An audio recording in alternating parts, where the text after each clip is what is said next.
What's up, YouTube?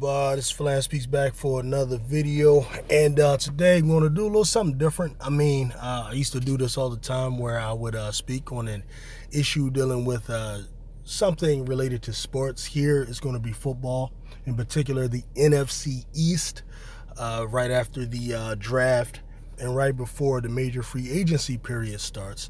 You know, they weigh in on who is probably going to be the team to win the division. And here, Shannon Sharpe and Skip Bayless, they did this segment right after the draft, looking at what the teams in the NFC East had added. And we're going to listen. I'm going to chime in and try to correct where they go wrong. Jones said their offensive line is looking as healthy and good as ever. And then Washington added quarterback Ryan Fitzpatrick to go along with receivers Curtis Samuel and Adam Humphries. The Giants should be expecting Saquon Barkley to make a return. They signed receiver Kenny Galladay and drafted speedster Kadarius Toney out of Florida that we went into yesterday. And the Eagles bolstered their pass-catching group by drafting Heisman winner Devontae Smith. So there is a lot there. Shannon, how do you rank the NFC East offenses right now? I go Cowboys 1, Giants 2, Washington 3, Eagles 4. The only reason I put the Cowboys at 1 is because I do believe they have the better quarterback. But if I just look at the skill positions, I would take the Giants. I would take Kenny Galladay, Evan Ingram, Kadarius Toney, Sterling Shepard, Kyle Rudolph they side, and they get Saquon back. So I think their skill. By the way, John Ross is in there too. I don't know if he can catch, but he can fly. Oh, he can fly. He can still run. Now, he can't do that. What do you run? 4.22? 4.22. So fast.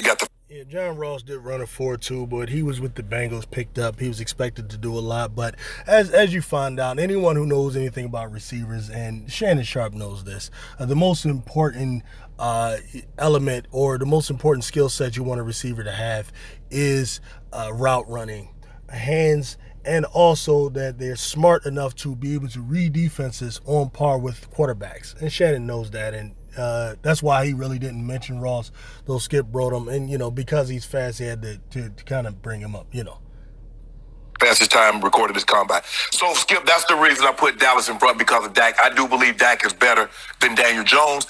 And Fitzmagic, I love what Washington team did. Signed Curtis Samuel and free agency, paired it with McLaurin. I love Logan Thomas. They got a nice running game, Skip. They drafted the big guy out of North Carolina. Mm-hmm. The question is... De'Ami Brown. Yeah. The question is, Skip, can Ryan Fitzpatrick, can he be Fitzmagic his first? Because what... Hell no. Normally happens to him is that when you don't... Ryan Fitzpatrick, this is one of those guys, man, that has never been a top-tier quarterback. He never will be a top-tier quarterback. At this point, he's in his late 30s. If he has not done that, he's never going to do that. What he is similar to Nick Foles in that he'll have a good 4 or 5 game stretch where he's just unbelievable. It seems like he's unstoppable. And if he could play like that way, he might be MVP. But he always reverts back to really what he is, which is mediocre to garbage. And that's what will happen with Fitzpatrick. And I think that the Washington Redskins did themselves a big disservice this year in not taking a quarterback and not doing what they could to grab a quarterback in the first round this year, or going in on maybe a Sam Darnold or one of those other retreads who may have failed somewhere else but had a lot of potential and a good pedigree. Here they go with Fitzpatrick, which is a grave mistake. Because what the Washington Redskins do boast this year, I'll give them, is the best defensive line in the division, slightly better than the Philadelphia Eagles defensive line. Expect anything? We saw it, and we came off the bench. Tua was struggling against the Raiders. The guy pulls Fitzpatrick face mask clear around, got his head like Beetlejuice, and he throws a 40-yard ball. I've never seen anything like it before. But when you expect him to do things, they expected things from him at the Jets. It didn't happen. Well, that's because he's not that guy. He's not that guy, and he won't be this guy either. And that's what will keep Giants back. So this is what I want to say here. Really, the topic that I really wanted to get into was analyze, are the Philadelphia Eagles, which is the team I really, report for anyway, are the Philadelphia Eagles really the 4th best team in the NFC East? We know last season the Philadelphia Eagles had won 5 games. I believe it went 5-11.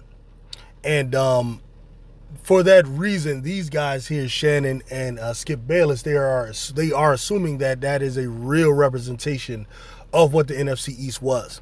First of all, this division was the worst division in terms of record-wise that the NFL has probably ever seen. The team that won the division last season was the Washington football team, who went 7-9, and they were actually helped by the Philadelphia Eagles, who practically tanked Week 17 against them in order to grab the sixth overall pick, as opposed to the 9th or 10th overall pick. So really, when you look at it, the Washington football team would have likely won 6 games and would have possibly given up the division to either the Cowboys or the New York Giants. And this is a big part of the reason why the New York Giants were so upset with the Philadelphia Eagles for not letting Jalen Hurts play the whole game, because it was perceived that more than likely Jalen Hurts would have won the game. Now, what I want to talk about here is actually looking at the teams in the NFC East. I'll give my ranking as follows. I believe the best team in the NFC East on paper right now, May 5th, is the Dallas Cowboys. I think anyone who's being honest, they have to say the Dallas Cowboys have the best roster there, starting with their quarterback, Dak Prescott, who has the best, he's not the most experienced. Ryan Fitzpatrick is the most experienced, but Dak Prescott has the best resume out of the quarterbacks that has been there. He was almost player of the year. I believe his rookie year. I don't know. I'm not sure if he was rookie of the year, but he was close to it. He was a runner-up for that. Had a very good rookie season campaign where he led the Dallas Cowboys to the playoffs. His second year was a little bit more challenging that year when he lost Des Bryant, and he also lost Ezekiel Elliott. His third and fourth years were very productive. Third year? Last season, he was very productive, one of the most productive quarterbacks in the NFL, until he went out with the that ugly ankle injury that he had, that he's still rehabbing from. So a lot of this is assuming that Dak Prescott will come back 100%. Though the question still remains. Oftentimes, players, when they come back, similar to what happened with Carson Wentz, though it's a different injury, sometimes the player needs that extra year to get right. So we'll see what happens with that with Dak Prescott. But if one was to assume that Dak Prescott will come back, exactly the way he was before, we would assume that he would be the best quarterback in the division. Now, number 2 for me is completely up in the air. Number 4 is absolutely Ryan Fitzpatrick. For me, he is the worst quarterback in the division. He will be the worst quarterback in the division next year, and that's why the Washington football team will likely finish in 3rd or 4th place. The second best quarterback in the division will be the Philadelphia Eagles quarterback, Jalen Hurts. I'm telling you right now, I do not believe in the Giants quarterback, Daniel Jones, whatsoever. I think he's a middle-of-the-road quarterback. He kind of reminds me of more or less really Eli Manning is actually who he reminds me of.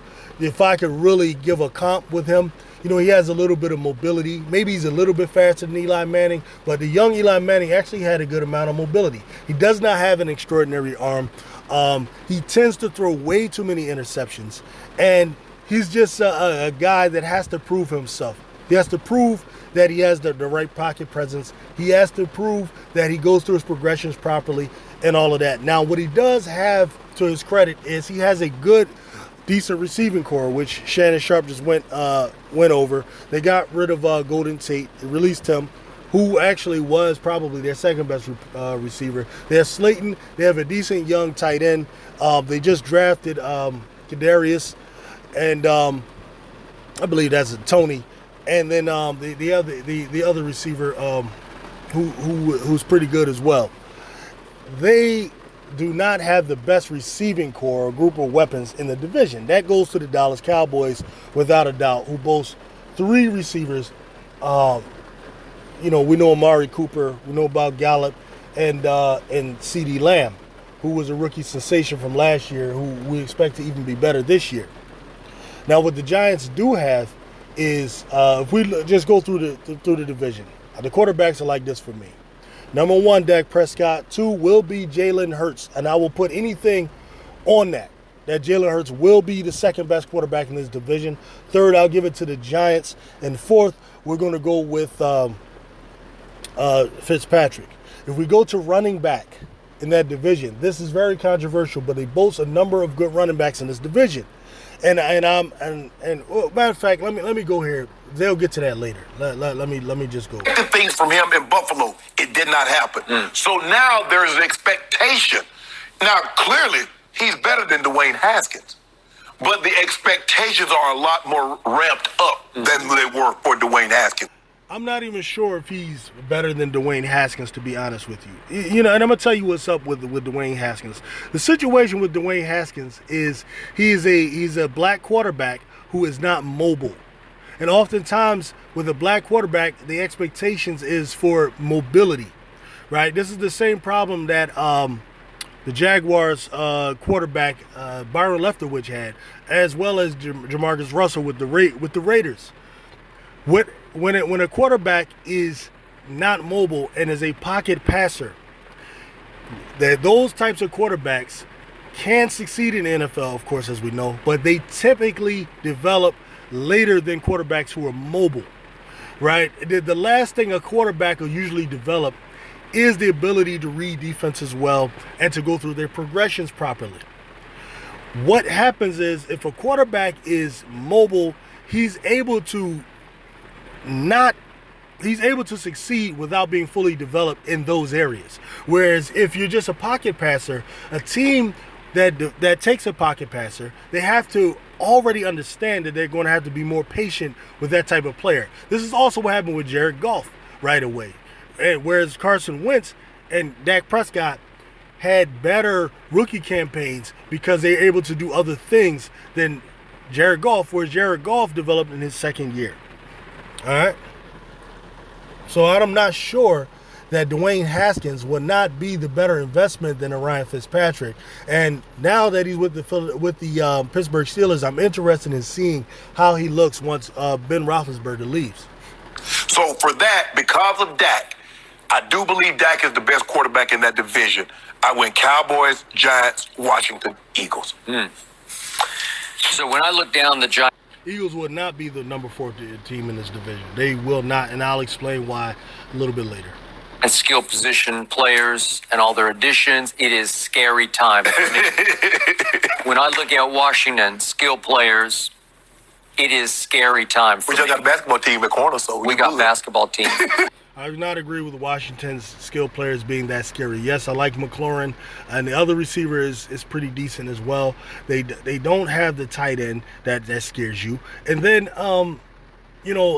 like their offensive line is decent, but I'm telling you, that last game against them, I know Alex Smith was hurt and he was reeling and everything. Dwayne Haskins played, I get it.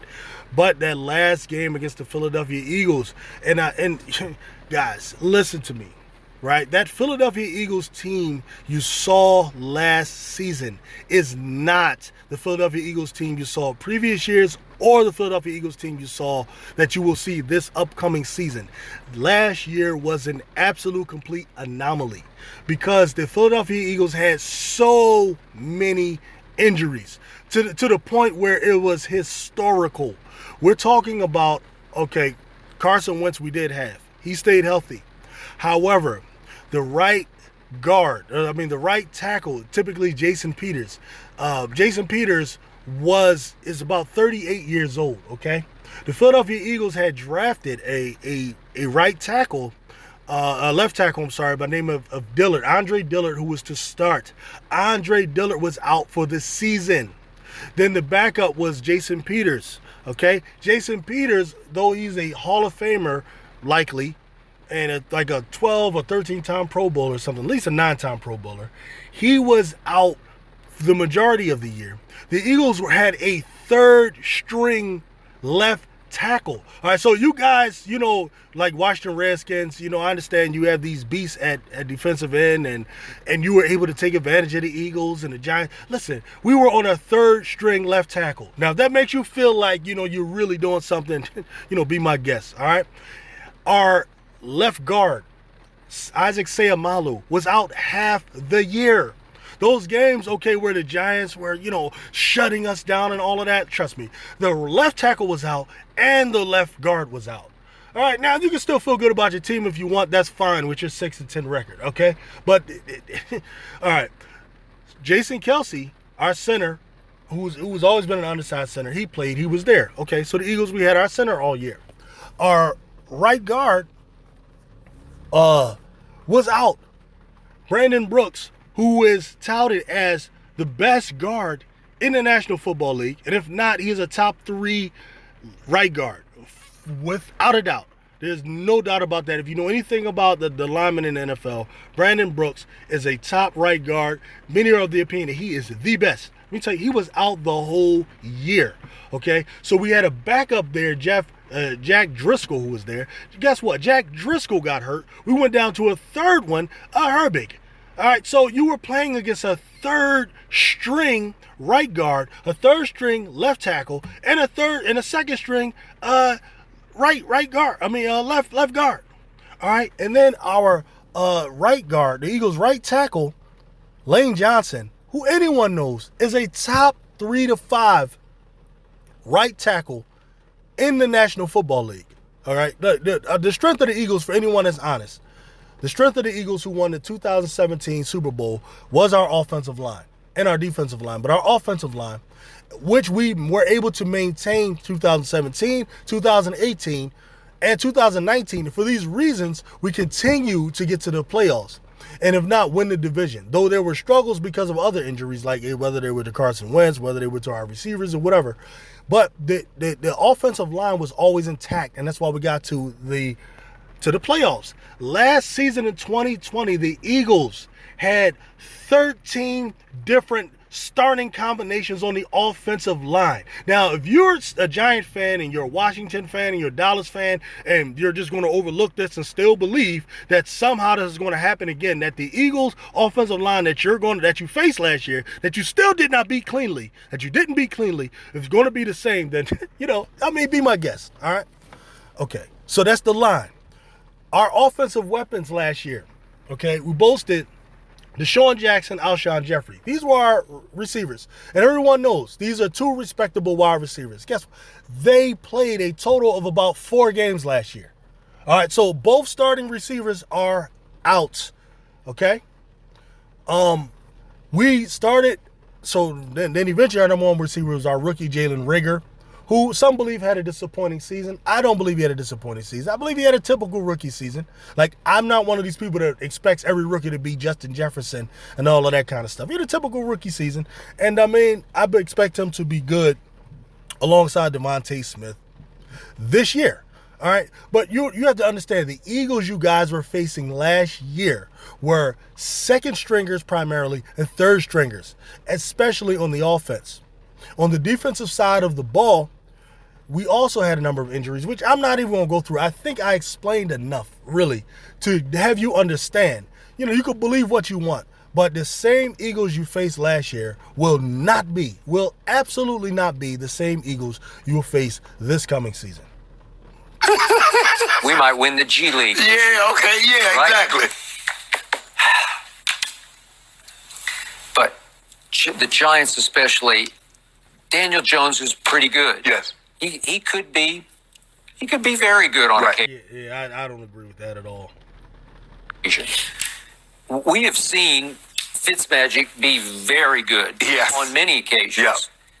Yeah. And yet, Dak is back. Dak is back in the saddle, and they say he's ahead of schedule on his rehab. It was career-threatening.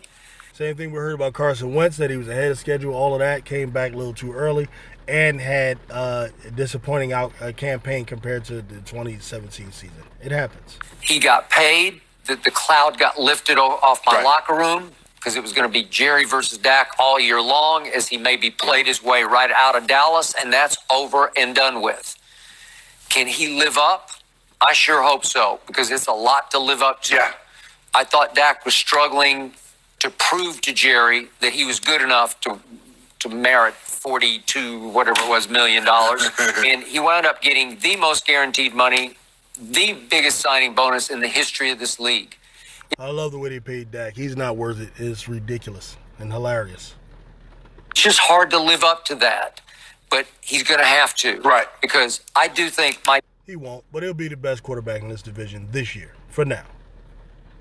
Defense is going to be better because it has to be better.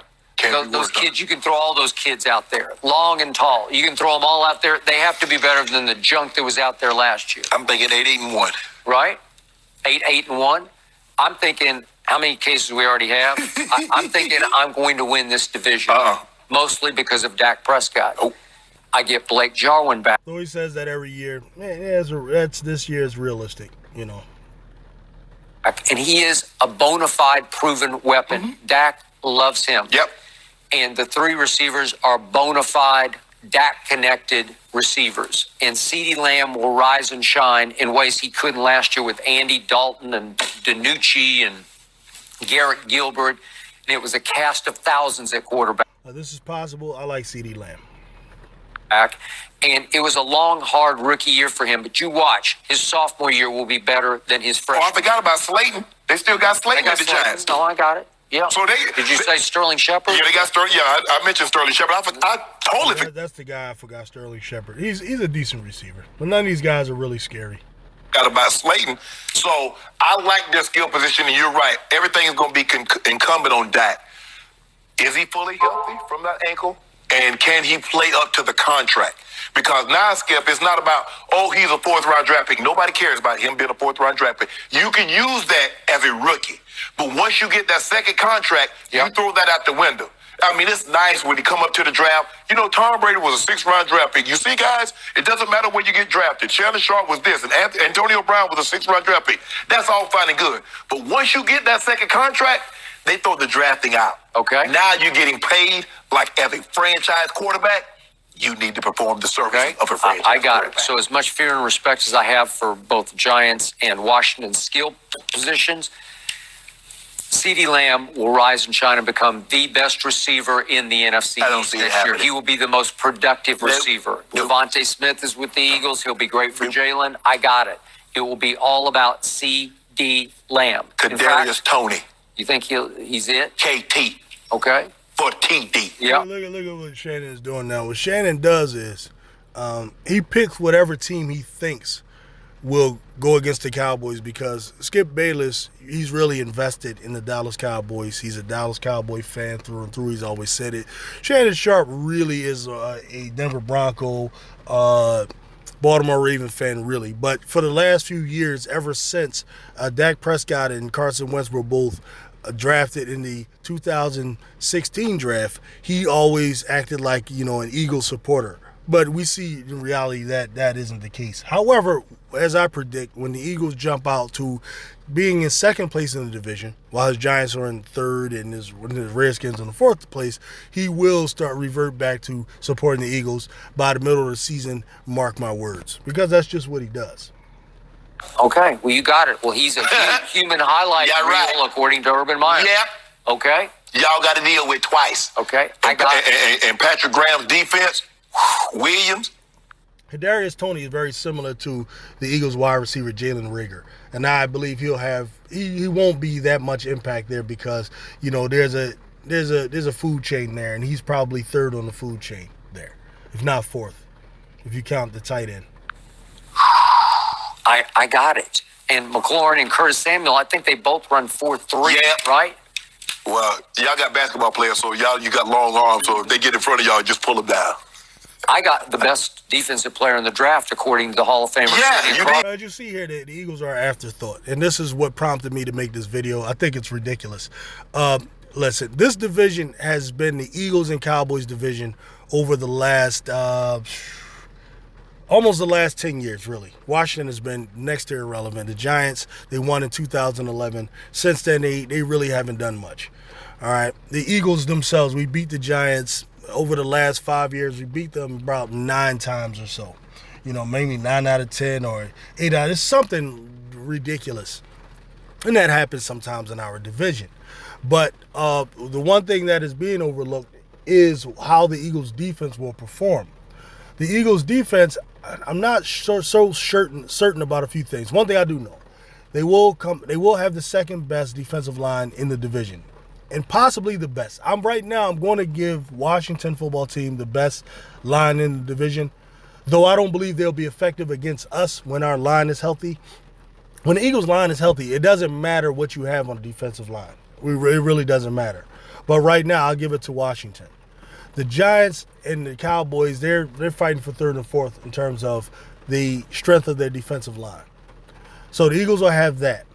The Eagles' weakness, most people say, is at linebacker. However, people are overlooking the addition of Eric Wilson that the Eagles added from the Minnesota Vikings, who I believe will be very impactful for this team. As our defensive coordinator, Jonathan Gannon, though he's young, he is someone who's going to bring in the same system that Eric Wilson worked in as a Minnesota Viking. And the Minnesota Vikings, as we know, over the last 7 years have boasted one of the best defenses in the NFL. So the Eagles will try to build a defense similar to that. So the Eagles will have the defensive line already in place, which is a defensive line that's probably better than anything Minnesota had. The linebacker core, you're going to add one of those linebackers from that system. So you have to basically get the other linebackers that the Eagles have up to speed. We have a few young guys like Bradley, who I want to see play. Davion Taylor, maybe he'll play. If not, then the guy who played pretty good last year, Alex Singleton, we'll see what he does. And we also have T.J. Edwards. I think the linebackers will be better than people expected. It won't be as good as, the Giants linebacker core or Dallas's linebacking core. It won't be as good as them, but they will be good enough, I believe. And then the secondary right now is a work in progress.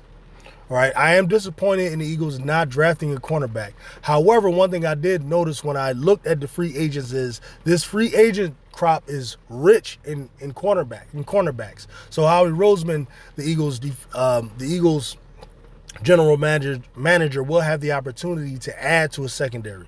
Right now, what we have, the best we have in the secondary is Darius Slay, all right, who had an okay year. It was somewhat down for his standards, but I think a big part of the problem was playing in Jim Schwartz's system of single high safety, where it left him out there on an island a lot. I think was a bad move. Now with the Eagles adding the safety from Minnesota that they added, who had led the league in interceptions a few years ago, I believe that that will help Darius Slay tremendously. We'll bring back Rodney McLeod, I'm sure, but we also have some young guys who challenge him. Kavion Wallace from LSU, who was our rookie last year, third-round pick. I'm expecting him to make a jump. And then there's still options to grab another safety in free agency or corner. So I expect May 5th, that by the between May 5th, which is today, and September, that the Eagles will have added something to that secondary to bolster it a bit. and to be honest with you, there's ways around a lot of this stuff. I'm more concerned about Dallas's wide receiving core than I am with Giants, because I still believe that Daniel Jones can be rattled. With our defensive line can get to him and rattle him. I'm not worried about him. Brian Fitzpatrick, please. Yeah. So can that not help? Well, you need the other guys on the field to play up to the level. There's a lot of guys that's making a lot of money on that side of the ball, Skip, that haven't lived up to expectations. I don't need to call their names, but they know who they are. They watch. Okay. And I believe that Dallas defense last year was horrible. And now they added Dan Quinn. I don't know what they think they're going to do with him. This is a guy that lost the Super Bowl, being up 28 points. My offensive line will stay healthy and happy all year long. Why are you going to believe that now all of a sudden? I just believe in it. I just believe Okay, remember the last time Ty Smith played 16 games? This year coming up. Okay? Zach Martin will be healthy. I'm knocking on wood the whole year. Lyle Collins going to be healthy. Collins, I'm knocking on wood. He'll be healthy. That's true. Dallas is going to need that offensive line, man. Those guys, when they're healthy, they're one of the best, similar to the Eagles' offensive line. But, they're going to need those guys. The whole year, he's coming off career-threatening hip surgery, right? Yep. And I'll be just fine. Dak will be protected. He needs to be protected. Better. And I still love my weapons. I do not love my running back, but I think he will be better. He tripping with that Ezekiel Elliott is still one of the best running backs in the NFL. And also, I wanted to get to the running backs as well. I'll let them talk. With Dak back. Ooh, I don't know, Skip. I mean, you got Chase Young, you got Deron Payne, Yep. you got Allen, you got the other kid on the other side. Yep. Saquon is back with the Giants, so you can argue with me Saquon is better than Zeke at this stage of Zeke's career. You can definitely tell me that Antonio Gibson is better than Zeke because he was last year. House call. I can see Saquon going for about a 60-yard. Look at this. They're bringing up Antonio Gibson. Not even mentioning Miles Sanders. Unbelievable. Let me explain something about the running backs in this division. If Saquon Barkley comes back full strength, he is without a doubt the best running back in the division. Okay? The second best running back is going to depend on what you want. If you want a guy that can catch the ball out of the backfield and run the ball and be the home run hitter for you, I will take Miles Sanders as the second best running back in this division, without a doubt. And the New York Giants should know that. They have not been able to stop him yet. Matter of fact, none of the teams in this division has been able to stop Miles Sanders. That's the Redskins, the any of them. All right. So I would take Miles Sanders as the second best running back in this division when you consider all that he can do. That's no disrespect to Ezekiel Elliott, who I think is great, but he's not the dual threat. All right, so then Zeke, and then there's that Antonio Gibson, man. Come on, stop playing. Sprint on y'all. All right. Do y'all out. That's what happens. Then the other 12 carries. Don't worry about it. -1. That's okay. Look, hold on. I thought you said that the criticism that you have about Zeke is he doesn't give you explosive plays. All he gives you is twos and fews. Mm-hmm. Now my guy Saquon give you a big burst, 70, 80-yarder, 60-yarder, and then you talk about the next carries he don't get but like 7, 8 yards. Is he going to be healthy? Gonna be healthy. Okay. All right. I got Dak. You don't have Dak. Boils down to that. It's just like Rondo. I got Rondo. You don't have Rondo. I got the team that's gonna win the division. You don't. Okay. Yep. How many cases we have on We that? already got it. 5? We got 5 cases on it. Okay. I'm gonna get it all back. You do realize. All right, that's pretty much all they got. And I gave my chime in on it, man. So, yeah, just leave a like, comment on it. Whether you agree, disagree, what you think of what these guys said, what I said. I'm out.